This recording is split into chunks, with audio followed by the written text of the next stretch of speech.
Boleh, tanya apa lagi? Mau dari jaksa saya tantang. Saya juga mantan jaksa militer. Dia dulu. Ayo, terima. Kita sama-sama mantan auditor, mantan jaksa. Ya mungkin kami cukup yang mulia. Terima kasih. Ya. Ya, udah cepat, nggak usah lama-lama, bebaskan 8 orang itu. Dari Bapak katanya ikut nangkap apa enggak sih Pak Rudi? Artinya di situ cuma mengamankan ya, mengamankan. Tim Kuwal khusus yang dibentuk oleh Kapolri ini menyatakan telah memeriksa 27 teman Eki dan memiliki kronologi lengkap. Selama kurang lebih 1 bulan, tim khusus dari Mabes Polri telah memeriksa sejumlah teman almarhum Eki seperti Liga Akbar, Widi, dan Mega. Tim bahkan telah mengamankan sejumlah bukti baru dan mengaku telah memiliki kronologi lengkap terkait kasus kematian Vina dan Eki.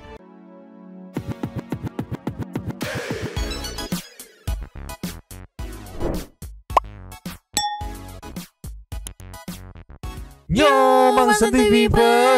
Welcome back again bersama Nyonya dan Mamang, Abu Nyungsep juga ada Pakun ngelamun, dua tapi mangkok in here, always in here. Jangan lupa buat yang belum subscribe silakan dicengklung, buat yang belum dapat notifikasi silakan dicengkling. Yo, Yes. kita kasih beberapa update yang enteng hari Minggu, kita kasih yang enteng-enteng dulu aja. Ada dari Mayor Marwan Iswandi yang kemarin ketinggalan. Sekarang enak ngompelnya nih biar jokes sekalian gitulah ya. Ada juga Bang Farhat yang infonya sih resmi melaporkan Bapak Rudiana. Bapak Rudiana bukan sebagai itu ya, sebagai Bapak Rudiana kalau nggak salah ya, nanti kita lihat juga biar nggak salah. Terus ada sedikit klarifikasi Pak Rudiana di TV One nih, dan ada beberapa info lainnya, kita meluncur dulu. Nih Nyal, kita buka nih. Kemarin tuh satu people ngingetin nih, ini sebenarnya bodabes juga nih. Karena apa? Karena pertama udah nunggu sehari gitu ya Pak Marwan ini ya. Terus pas di pengadilan, di saksi itu cuma kayak kurang lebih 11 menit itu tuh udah berikut sumpah, ngasih apa namanya dokumen. Karena pihak jaksa, kalau kata netizen mah ini jaksanya ciut karena Pak Marwan ini mantan jaksa militer, jaksa juga tapi di militer, dan dia memang full gas sih di sini gitu. Walaupun diarahkan kayak bapak nggak ada ya di 2016, ya udah kita nggak bisa nanya apa-apa.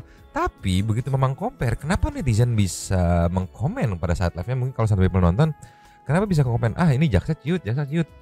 Karena nih di video sebelumnya saat Kang Mukhtar, dia sama kan statusnya pengacara Peggy Setiawan. Jadi harusnya ngebeda isi pra peradilan yang mungkin bisa diterapkan atau disangkutkan dengan Kesa Katatal, karena kan pakai materi atau tuduhan atau perkara yang rame-rame itu 2016 itu.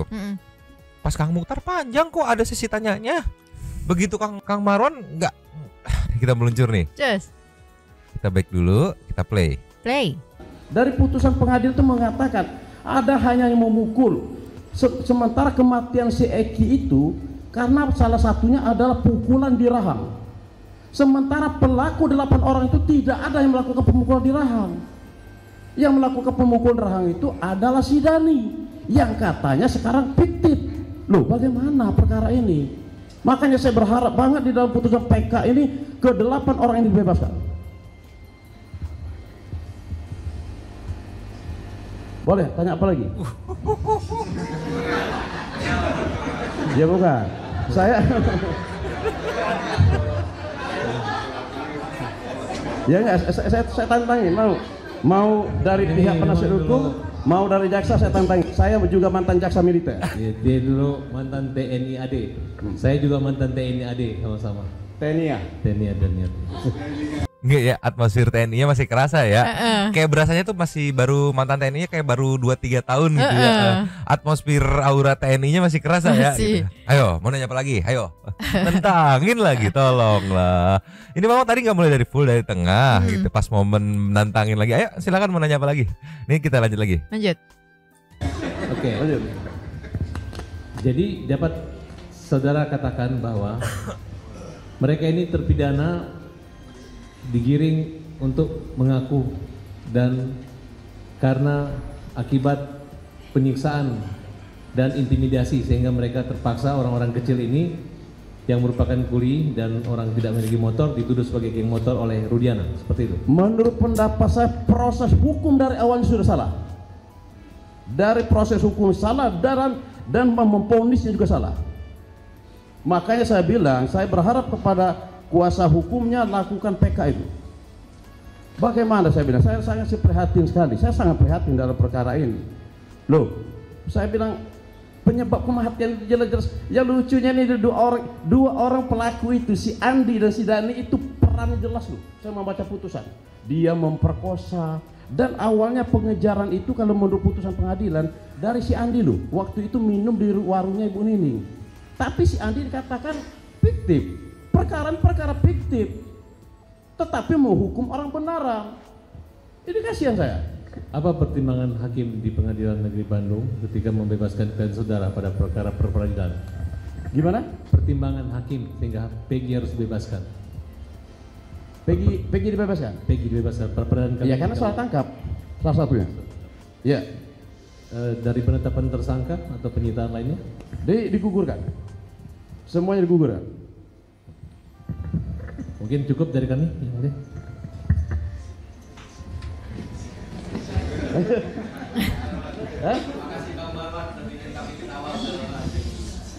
Saya udah cukup lelah sekali masalahnya menunggu 1 hari ini. Dari termohon. Tuh dia juga ngaret karena nunggu 1 hari, harusnya kemarin nih di hari berikutnya gitu. Udah lelah sekali. Tapi full gas juga, udah lelah juga masih full gas nih. Ini lucu momen menarik pas nengok itu. Iya.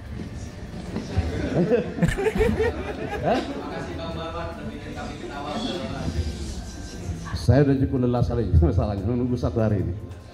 Dari termohon silahkan. Ayo termohon, ini. kita sama-sama mantan auditor, mantan jaksa. Mungkin singkat saja. Ya. Berarti Bapak adalah penasihat hukum dari Peggy yang perkaranya 2024 kemarin ya? Ya, betul. Iya. Dan Bapak tidak pernah menjadi pengacara pada saat kasus terpidana Saka Tatal maupun 8 orang lainnya ya? Betul. Betul. Setuju saya. Kalau begitu ya mungkin kami cukup yang mulia. Terima kasih. Ya. Ya, udah cepat, nggak usah lama-lama, bebaskan 8 orang itu. Dari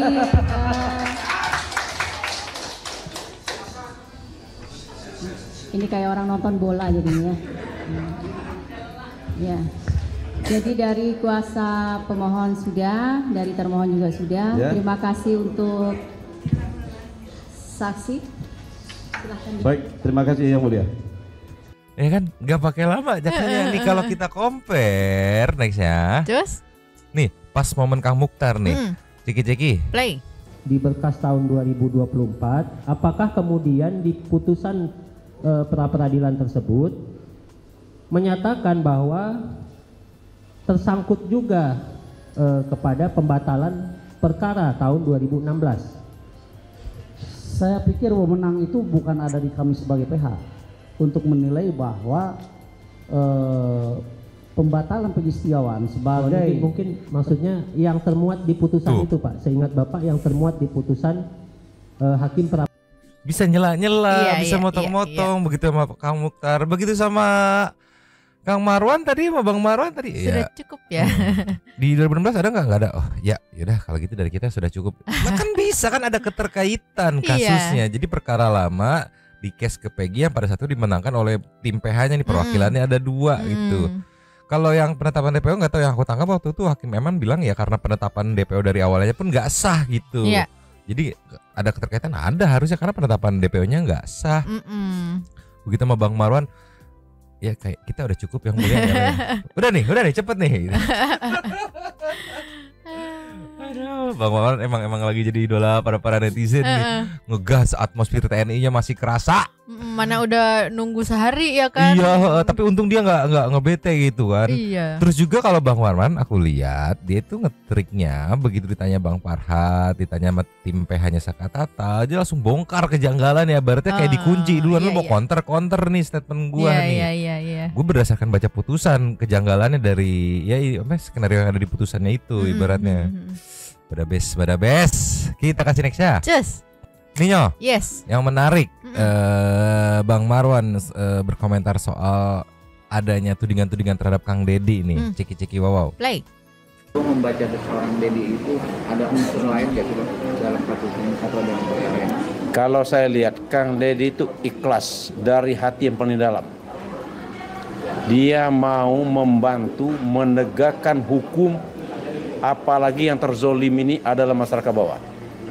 Analisa saya begitu. Tidak ada, kalau lihat Kang Dedi itu ada unsur-unsur politik atau unsur-unsur ekonomi, tidak ada. Kalau unsur ekonomi justru dia sini dirugikan. Kalau ruginya dia berkorban itu Mas. Dia tahu. Abang dia jawaban abang kan logis dan analisa benar, tapi disayangkan akhirnya dia dilaporkan di Polda Metro Jaya dan akhirnya juga Polda Jaya menerima atas laporan AIP. Gimana Bang melihatnya Bang? Saya sampaikan ke Kang Dedi Mulyadi, saya siap mendampingi dia dilaporkan di Polda Metro Jaya atas kasus laporannya si AIP. Oh, saya siap untuk mendampingi dia. Mana dia juga grup Pradi juga gitu kan. Jadi ya sekalian aja dah. Terus juga udah ketemu Kang Dedi gitu kan di kontennya kemarin tuh. Ini mah bisa, ini mah nih tampil lagi yuk dibadanin. Terus juga ada komentar yang menarik soal yang kemarin ini meluncur deh. Ninyo. Yes. Dirimain juga masalah hisap. Ceki-ceki wow. Play. Itu. Bicara keyakinan, tapi hari ini kan juga hakim menyatakan bahwa penentuan nanti di Mahkamah Agung. Nah, gimana? memang, makanya saya bilang, saya berharap dari Hakim Agung, Mahkamah Agung sangat hati-hati. Karena tadi hisapnya, azabnya sangat pedih. Apabila orang tidak bersalah, dihukum. Nah itu Mas. Ingetin tuh. Hati-hati, ada hisap yang harus dipertanggungjawabkan, juga ada azab nih kalau sampai. Jadi hati-hati, be careful ya, lihat baik-baik, jangan sampai para netizen melakukan jalur langit, kejadian lu. Iya, kayak kata Pak Susno ya kalau nggak salah kemarin ya, dengan cara ini dibersihkan katanya dengan adanya PK ini, makanya istilahnya bukan membersihkan dosa sih ya, diluruskan. Oh itu kata ahli, di stop, diingatkan lu biar gak pintu neraka gitu ya. Ini ya kita kasih next ya. Ini ya. Next ada dari Bang Farhat. Ini mungkin dari reelsnya, di repost sama konten kreator TikTok Suara Kota Pontianak, ceki-ceki wau. Play. Ya, hari ini kami di Bareskrim Mabes Polri telah melaporkan resmi tentang dugaan pelanggaran etika di Propam dan Bareskrim ya, untuk keterangan palsunya dan kesewenang penyalahgunaan jabatan yang dilakukan oleh oknum polisi yang mana mengakibatkan terjadinya pelanggaran hak asasi manusia terhadap klien kami. Gimana ini laporannya Pak ya? Jadi hari ini kelak ya, sudah kita diterima oleh orang yang menyalahgunakan jabatannya secara keji, kejam dan luar biasa. Penyiksaan terhadap anak bangsa Indonesia oleh oknum penyidik sebelumnya. Yang memeriksa ini sekaligus bapaknya korban. Kalau dia bapaknya korban, dia harus komentar tuh. Ya semacam. Hari ini kita sudah laporkan dan sudah diterima oleh Propam. Berarti dilaporkannya bukan sebagai Bapak Rudiana. Iya, sebagai ini apa namanya, oknum polisi ibaratnya ya, sebagai petugas kepolisian. Berarti ini nge-follow up kesaksian Aldi saat persidangan PK. Ingat tuh yang Bang Farhat sampai nangis-nangis gitu. Kan di-mention tuh sama Aldi, nama-namanya tuh dapet tuh 3 tuh kan, termasuk Pak Rudiana juga tuh. Kayaknya ini follow up-nya, lanjutannya. Berarti beneran apa namanya? Beneran nggak tega gitu. Sampai dibantuin dilaporin. Soalnya secara kuasa hukum Aldi itu bukan kliennya Bang Farhat, cuman ya dari based on kesaksian di persidangan itu yang diucapkan di bawah sumpah gitu kan, itu dijadiin materi buat ngelapor. Itu bener-bener di follow up, berarti bener-bener ini dia. Iya, karena kan juga Sakatatal juga mengalami. Iya. Jadi kayak ada keterkaitan nih, ya udah deh sekalian gitu. Mantap, yuk tinggal kita tunggu nih. Aku nggak sabar nunggu kurang lebih 30 hari sejak sidang terakhir kemarin nih. Pengen tahu, penasaran sumpah hasilnya kayak gimana. Ini kita kasih nextnya yuk. Nih yo. Memang mau nge-highlight wawancara Bapak Rudiana dengan TV One kemarin di One on One. ini ada beberapa pertanyaan-pertanyaan yang mungkin bisa di-highlight nih. Yang pertama soal menangkap ciki-ciki Wow. Play. Tapi secara aturan apakah memang diperbolehkan meskipun Bapak juga anggota kepolisian tapi Bapak dari Sat Narkoba mencoba menelusuri ini? Sebenarnya tadi saya bertindak sebagai orang tua ya untuk mencari tahu dan saya tidak menangkap ya Pak, mencari tahu. Tapi itu perlu dikonfirmasi. Bapak katanya ikut nangkap apa enggak sih Pak Rudi? Artinya di situ cuma mengamankan ya, mengamankan dan bukan menangkap, hanya mengamankan tuh. Banyak yang salah paham berarti netizen kan, netizen pada taunya ditangkap, tuh bukan menangkap, hanya mengamankan. Tuh, parah nih Santai People nih. Lanjut lagi. Lanjut. Setelah mereka mengakuin kita serahkan ke reskrim. Oke. Nah pada saat itu Bapak jalan sendiri? Atau berempat sama siapa berempat waktu itu? Sama rekan-rekan saya di narkoba. Oke, jadi ngelihat ke TKP, jalan berempat dengan rekan-rekan dari sesama kepolisian di narkoba, kemudian lihat CCTV juga. Nah, kemudian sama menemukan Aep dan Dede itu berarti juga berempat. Ya, betul. Nah, Pak Rudiana, kita tuh juga penasaran, ada sosok dua kunci saksi mata, Aep dan Dede. Katanya Pak Rudiana yang menemukan. Itu gimana ceritanya Pak Rudiana menemukan mereka? Baik. Kebetulan saya itu emang bergerak berempat Mbak ya, bersama rekan-rekan saya. Setelah kami dari mulai TKP ditemukan mayat, kemudian terus kita telusurin sampai kita jam 14. Kami itu di tanggal? Di tanggal 31. Oke, 31. Tanggal 31 kami melihat bertemu dengan saudara A sama D itu ya. Mereka lagi nongkrong depan cuci mobil, saya samperin. Nggak jauh dari lokasi kejadian. Betul, kita berapa samperin. meter dari lokasi kejadian waktu itu kira-kira? Kurang lebih mungkin lokasi mana maksudnya? Lokasi kejadian yang bersekitar di lokasi yang duganya tempat kecelakaan itu. Lokasi ditemukannya almarhum. Dari situ kurang lebih 800 meter, Mak. Oke. Jadi di sekitar radius dekat-dekat Bapak nanya, lalu kita nanya-nanya, ketemu mereka, saya sampaikan, kita ngobrol-ngobrol. Saya sampaikan barangkali lihat kejadian malam minggu atau mungkin informasi seperti apa yang berarti mereka membuka lah kalau mereka melihat adanya keributan dan pengejaran. Gitu. Keributan dan pengejaran. Tuh dari Aep dan Dede yang membuka pertama kali katanya yang menceritakan. Parah nih Santai People lagi nih. nongkrong katanya Aep sama Dede di depan cucian mobil. Saat nanya-nanya Santai People nih gimana, lanjut lagi? Lanjut. Nah waktu itu Bapak cerita nggak kalau Bapak adalah ayahnya dari korban atau Bapak cerita Bapak dari pihak kepolisian kepada A dan D ini? Saya cerita dari kepolisian, tapi saya menyebutkan kalau saya ayah korban. Tidak menyebutkan Bapak ayahnya korban. Nah setelah itu apa yang Bapak lakukan atas keterangan yang didapatkan dari Aep dan juga Dede ini? Setelah ada keterangan dari mereka, kemudian saya bertukar nomor telepon. Sekitar jam 14 saya ditelepon, jam 16. Jam 16 saya ditelepon sama si A ini, yang mereka kalau yang anak-anak yang ribut malam minggu ada di SMP 11.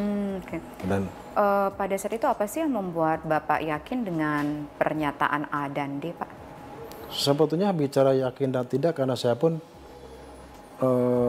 belum betul tentang keterangannya. Artinya info sekecil apapun itu saya tampung dan saya telusuri, Maya. Dan saya tidak tahu, belum tahu kalau mereka yang sama adalah pelakunya karena saya belum menggali dari mereka.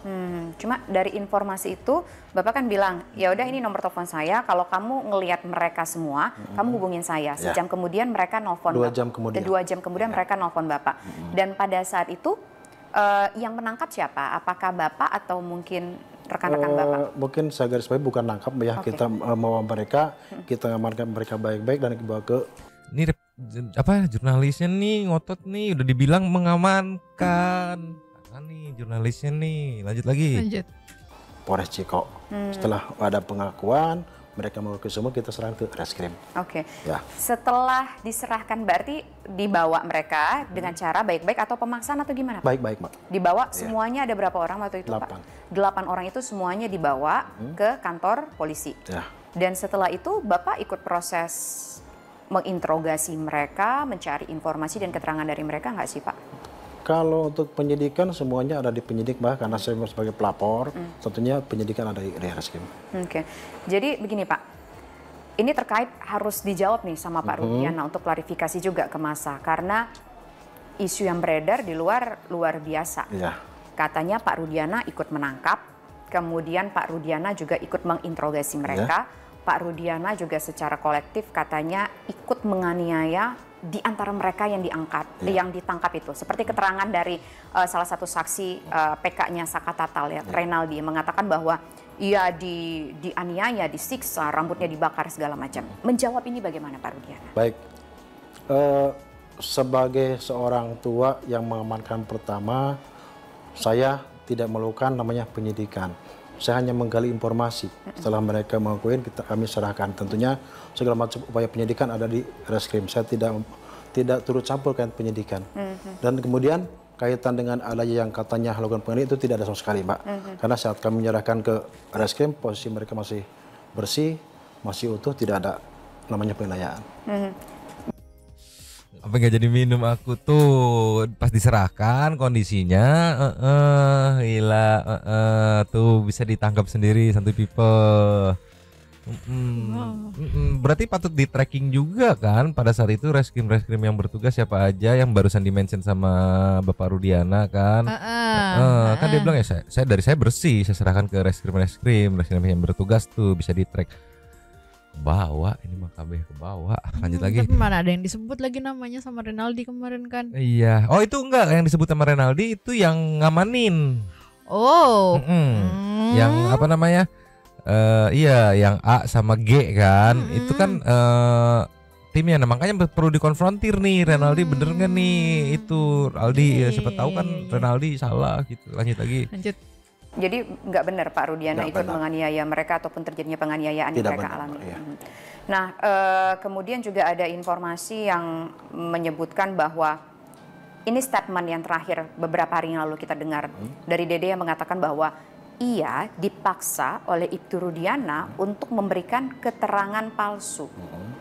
Ini seperti apa Pak Rudiana? Itu saya katakan tidak benar, Mbak ya. Karena saya ketemu Dede itu tanggal 31. Justru kami dapat informasi dari D itu. Berarti nggak ada benar untuk diarahkan segala macam? Tidak ada, Mbak. Tidak ada. Pak Rudiana, saya beberapa waktu yang lalu sempat melakukan wawancara juga dengan kuasa hukum dari Dede yang mengatakan bahwa Dede itu, kan logikanya begini deh, kalau seorang saksi pasti dia diminta untuk dihadirkan di dalam persidangan. Nah ternyata si Dede tidak dihadirkan dalam persidangan. Saya sempat bertanya pada kuasa hukum, kenapa Dede tidak dihadirkan ke persidangan? Apakah tidak dapat surat undangan? Ternyata katanya Dede dapat surat undangan, tapi setelah dapat surat undangan itu, Dede berkomunikasi nih dengan Pak Rudiana, dan Pak Rudiana bilang, udah nggak usah datang. Bener nggak sih? Itu tidak benar, Mbak ya. Artinya sebagai pelapor, saya tidak pernah bercampur kaitan dengan apa yang penyidikan, apalagi kaitan dengan undangan buat Dede. Itu tidak Jadi nggak, setelah Dede bilang, Pak, di pukul 4 sore di tanggal 31 itu ya, ketika Dede nelfon Bapak, setelah itu ada komunikasi lagi nggak dengan Dede? Itu komunikasi terakhir adalah ketika dapat informasi mereka semua anak-anak berkumpul di sana? Ya. Oke. Nah, kemudian Pak Rudiana, keluarga merespon setelah peristiwa luka ini terjadi 8 tahun yang lalu kembali mencuat, bagaimana Pak Rudiana? Tentunya mungkin Pak bisa bayangkan, Mbak ya, setelah kami 8 tahun lalu kehilangan anak dan kemudian sekarang ramai lagi, cukup berat buat kami. Mengingat peristiwa yang cukup berat kami lupakan. Setelah kami mulai ikhlas, sekarang ramai lagi sehingga membuat saya teringat kembali kehilangan anak. Kehilangan anak yang sangat kami sayangi. Pak Rudiana ada jadi beban tersendiri nggak sebagai pelayan masyarakat, sebagai kepala rumah tangga, juga sebagai katakanlah bagian dari masyarakat sosial dengan kasus ini? Karena tidak bisa dipungkiri Pak Rudiana yang sempat irit bicara, irit memberikan klarifikasi, menjadi orang yang terpojokkan. Tentunya dengan pemberitaan yang negatif kepada saya, yang mana itu tidak benar sebetulnya, tidak benar, Mbak ya. Namun seolah-olah dibikin sama opini-opini menggiring semuanya seolah itu negatif kepada saya. Ini cukup berat karena saya harus mengalami atau menerima fitnah-fitnah yang cukup luar biasa. Sementara saya sebagai orang tua yang sudah kehilangan anak dan juga saya memiliki anak yang harus mendapat informasi-informasi yang luar biasa. Sampai anak saya psikis, istri saya juga psikis dengan berita tersebut. Yang semuanya memojokkan saya. Ya. Jadi anak Pak Rudiana itu juga merasa tertekan dengan peristiwa yang terjadi. Sangat tertekan, Mbak. Ya. Nah, kemudian Pak Rudiana, ini kan kasus menjadi mencuat, orang jadi ingat lagi setelah ini jadi sebuah film. Film katanya sempat minta izin sama Pak Rudiana. Betul, beberapa waktu lalu sebelum diputarnya film tersebut sempat ada yang datang ke kantor. Namun itu saya tolak karena saya tidak mau meninggalnya anak saya itu dipublis seperti saya nggak ikhlas sih. Dengan meninggalnya anak pun saya merasa kehilangan. Kalaupun difilmkan kayaknya saya nggak ini. Tapi ada sosok Eki Pak di sana Pak. Dalam saya film sendiri itu kan lihat tayang. filmnya. Oh, Bapak nggak lihat filmnya? Lihat filmnya. Oke, tapi Bapak tentunya berkeberatan dengan film yang sudah tayang dan sempat bombastis itu, Pak. Itulah yang menjadi situasi kepada kami menjadi banyak tekanan-tekanan yang nggak jelas, Pak, negatif banget. Tapi pada saat itu sempat ngobrol kan dengan nggak Bapak tolak itu tadi Bapak mengatakan Bapak tolak. Bapak tolak itu Bapak tolak untuk bertemu atau Bapak tolak untuk difilmkan? Saya tolak untuk difilmkan karena sempat datang ke kantor menemui saya meminta izin, namun saya tolak. Alasannya nggak mau membangkitkan luka lama lagi. Betul. Oke, baik. Kita nanti akan masih berbincang. Harap produsernya membangkitkan luka lama tuh. Berarti tadi udah clear ya dari yang part ini ya. Berarti kan dituduh menangkap, enggak. Tadi kan jawabannya hanya mengamankan. Terus dituduh melakukan kekerasan gitu. Tadi udah diklarifikasi juga kan, enggak gitu, dari saya bersih, saya serahkan ke reskrim gitu, diamankan gitu kan, jadi nggak tahu menau ibaratnya kan. Terus apalagi, oh ya dituduh nyuruh Dede nggak datang, enggak kan, karena dia sebagai pelapor nggak tahu menau. Terus yang dituduh awal mula punya skenario, enggak, karena yang ngasih informasi Dede sama Aep gitu. Terus udahlah tadi itu semua lah. Tumben sih Pak Kun nggak ini apa ya ini kita ke lastnya kali ya. Iya, lastnya tim sus atau tim khusus dari Mabes Polri sudah mulai bergerak. Infonya sih kalau nggak salah sudah mulai memeriksa 27 teman Eki nih, mantap nih. Tim susnya bergerak lagi, tim khusus yang memang dibentuk khusus dari Mabes. Respect Mabes. Berarti ini dong nyusurin dari awal dong kalau gitu.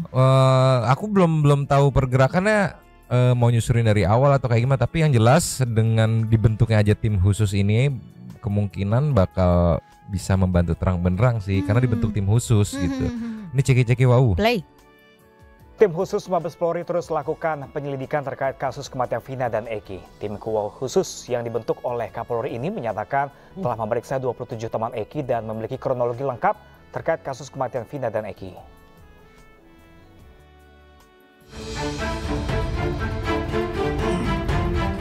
Selama kurang lebih 1 bulan, tim khusus dari Mabes Polri telah memeriksa sejumlah teman almarhum Eki seperti Liga Akbar, Widi, dan Mega.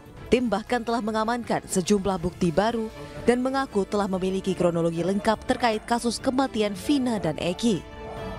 Hal tersebut juga dibenarkan oleh kuasa hukum teman Eki, Liga Akbar. Selama 1 bulan, tim telah menggali keterangan dari Liga Akbar dan saksi-saksi yang menguatkan keterangannya. Anak Liga Akbar juga kan pada saat diperiksa oleh Polda Jabar ada beberapa saksi yang disebutkan itu 4. Nah, oleh Polda Jabar ini belum ditindaklanjuti saksi-saksi tersebut. Akan tetapi oleh tim sus ini 4 orang itu sudah dimintai keterangannya. Dari 4 ini berkembang sampai total yang dihadirkan atau dimintai keterangannya ada sekitar 20 orang lebih. Dan inilah yang menjadi petunjuk kronologis yang sebenarnya apa yang terjadi. Teman-teman almarhum Eki berharap dengan adanya tim khusus Mabes Polri, kasus pembunuhan Vina dan Eki dapat terungkap. Dari Cirebon, Jawa Barat, Toy Iskandar, iNews melaporkan. Gila, senyap-senyap gak ada suara. Jadi tahu kan kenapa tim Peradi, Kang Dedi lebih milih langsung ke Mabes kan. Terus ada beberapa orang Mabes ditanya, nggak tahu karena bergerak dalam kesenyapan. Ternyata sudah 1 bulan berjalan. Ini begitu udah mateng baru udah mulai kisi-kisi. Nggak usah jauh-jauh deh. Follow up soal pelaporan Dede sama Aep aja. Itu tuh di minggu kemarin tuh full, cuman memang nggak dirilis. full di proses di Indonesia kemarin waktu di Justice Talk.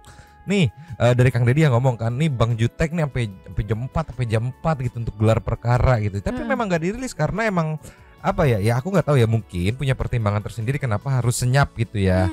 Biar nggak ada intervensi kah, atau biar orang-orang yang diduga terlibat tuh adem ayem aja, nggak di follow up, tahu-tahu udah ceder gitu kan. Iya, gila kaget banget aku tiba-tiba. Hah, sebulan? Udah 27 temennya Eki yang diperiksa. Jadi kalau tadi pertanyaan Nyonyo mungkin di track dari awal lagi, kalau menurutku mungkin karena yang selama sebulan ini nge-track dari teman-teman almarhum, yaitu untuk menggali, mungkin ya menurutku ya, menggali bener nggak sih soal nongkrong itu, bener nggak sih soal punya konflik gitu, di track semuanya pada saat itu, di track. Udah sebulan berjalan kan? Iya. Makanya apa namanya, kemarin waktu netizen apa namanya ngamuk-ngamuk ini gimana nih, nggak ada follow up gitu. Aduh gemes, nanti dia nunggu rilis aja gitu. Nggak ada kabar, nggak ada info. Tiba-tiba sudah 1 bulan berjalan, sudah 27 saksi yang dimintain keterangan. Waduh. Soalnya direct dari Kapolri yang merintahin. Makanya tadi wah tim khusus. Jadi cabutan beberapa pentolan-pentolan gitu yang dirasa tangguh dan tidak bisa diintervensi, senyap dah lu gitu ibaratnya. Ntar kalaupun mau rilis ya setelah kondisinya mateng, biarpun kalau mau diintervensi gitu, gue udah kadung dapet ya. Bergerak dalam senyap, gila respect. Mantap. Bapak Kapolri respect. Gila. Diem ternyata udah iya. Gila. Mantap, optimis lagi. Bisa yuk Santuy People, kawal lagi. Update sih tadi tuh nanti, tapi nggak Pamang Play ada update yang katanya di minggu depan. Minggu ya, besok Senin dan seterusnya gitu ya, seminggu depan. Kuasa hukum ini Ucil Rivaldi mau mengajukan PK. Nah itu kemarin juga rada bingung, Rivaldi jadinya under Peradi atau berdiri sendiri gitu. Jadi ternyata karena persidangan itu Rivaldi itu di situ ada siapa, Jaya atau Eko gitu yang akhirnya beririsan. Tapi nanti kalau gimana belum terlalu jelas, memang nanti tinggal nunggu kabar aja, kalau ada kabar diinfoin. Iya, ini aku jadi penasaran apakah omongannya saran. Oh ya, sarannya dari Bang Reza yang dilakukan eksaminasi apakah akan terlaksana gitu kan. Aku jadi penasaran kan. Ya kalau mengingat histori Bang Reza banyak ngasih atau banyak menjadi konsultan Mabes sih sepertinya ya gitu. Sepertinya ya dia tahu sepertinya diem makanya tiap dimension di up terus gitu. Jadi seolah dengerin ya, iya gitu. Iya, jadi kayak seakan-akan apa nih sarannya kok nggak didengar gitu ya, tapi ternyata sudah jalan mungkin ya. Besok ada update pemeriksaan Saka Tatal ya di Bareskrim tuh kan, tahu-tahu udah diperiksa aja gitu kan. Aduh. Dan aja sambil menunggu update lanjutan seperti apa, kita lanjut ke setting Super Tank. Belajar. Cheers. Yo. Yes. Super Tank sekali ada 2. Yang pertama kita buka dari Saninata. Saya beneran disconnect dengar obrolan Kang Deddy dan Abah dalam bahasa Sunda. Tapi Kang Deddy emang the best mengawal dan membantu kasus ini dari awalnya. Kalau saya jadi AF mendingan berkata jujur dari sekarang sebelum dikorbankan jadi kambing kita. Kakak Sani nangkep ya. Tuh kalau dari Kakak Sani pengennya ya udah AF ikut masuk ke grupnya Dede ibaratnya ya. Sebelum terlambat. Disambut sama Sofi Mouza, Kang Deddy dekingannya pusat. Ricanism ya itu. Numpang lapak Kak. Itu ibarat kominfo. Jadi intinya kudu diiniin. Jadi ininya kudu diiniin, itunya kudu diituin begitu mungkin aja. Tidak menjawab pertanyaan apapun ya wajar aja dicecer mulu sama Bang Farhad ya. Nah kalau dari Wan Sehat. Apa PA tuh orang ya katanya kagak jujur, lu malah dimakan sama waras sedikit waras ya. Sedikit Aep katanya dari Edwin aja, itu orang yang debat sama Bang Farhad. Oke. Dari Bojes terima berarti kasih ini mah lain Bapak Rudi Pelor yang diculik, tapi Aep tangkep dia dari Irwan iya Egi. Juga ya seneng aku mas Santuy People tuh peka suka tuh. Jadi kode-kode dikit mau ngampuk gitu, nangkep gitu. Ramanu Rizky 5 kata lucu pasal 28 yo aing tengiluan Cuba Entah kenapa ya Nyomang kalau nonton acara debat atau diskusi tentang kasus ini yang undang pengacara puitis itu suka puisi dengernya. Anak TK aja debat masih bisa tahu apa aja mereka ngomongin. Lah ini jatuhnya cocok banget. BTW buat netizen semangat terus ya, karena setelah kasus ini masih ada kasus si anak anggota dia. Aku pengen banget tuh ngawalang itu deh, tapi ini belum tuntas pamali kalau nggak sampai beres. Nextnya dari Irfan Nurfadiansyah. Fantastic Four versus Teletubbies dong, tolonglah. Next ada dari siapa nih? Tiara Chiang. Semoga 7 terpidana bebas. Oke, dari Izong izin. Nah, kalau dari Izong sekarang sih saya berharap semoga Aib tetap ada pendirian aja lah. Saya dukung kau Aib, berarti nanti dia tuh main. Oke, jadi dia yang dapat hukuman maksimal. Udah kesel saya sama Aib. Banyak banget opini Santuy People di sini. Nextnya dari Las ya. Dari Fanny Pani buat konten movie. Ntar mau nanya apa? Anak itu orang Arab namanya. Nggak tahu, aku nggak ngerti. Udah habis. Terima kasih kepada para Sultan Santuy yang sudah memberikan super thanks pada kita dan juga memberikan ruang kepada Santuy People yang untuk berkomen-komen, bertisam-tisam, bersilaturahmi dan juga menyampaikan aspirasinya di kolom komen di bawahnya. Terima kasih sudah menonton, lanjutin komen seperti biasanya. Yaudah. Mamang, Abu yang tepar, Pakun yang kayak gangsing. Tumben kan nangis si Pakun. Dua tapi mangkok, cabut dulu dan ciao.